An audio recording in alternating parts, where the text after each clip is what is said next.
las 4:34 del 19 de abril. Nos estamos alistando para ir al amanecer al Peñón de Comasagua. Y aquí estamos en la cima del Peñón de Comasagua. 5:30 m.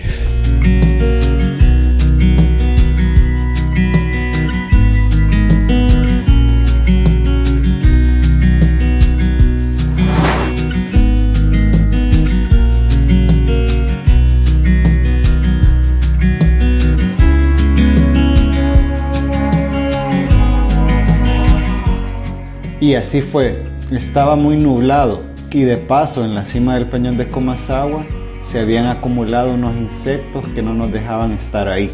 Esto hizo que quedáramos con las ganas de volver a ir. Eso fue en abril, fuimos a Finca Santa Marta con el fin de ver el amanecer.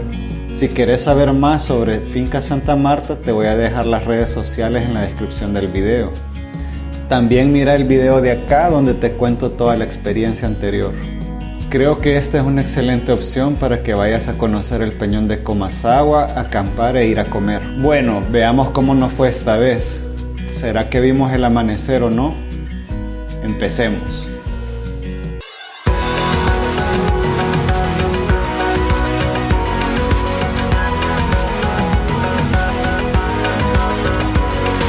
Por si eres nuevo aquí, mi nombre es Juan y en este canal te animaré a que salgas y conozcas mi querido país El Salvador.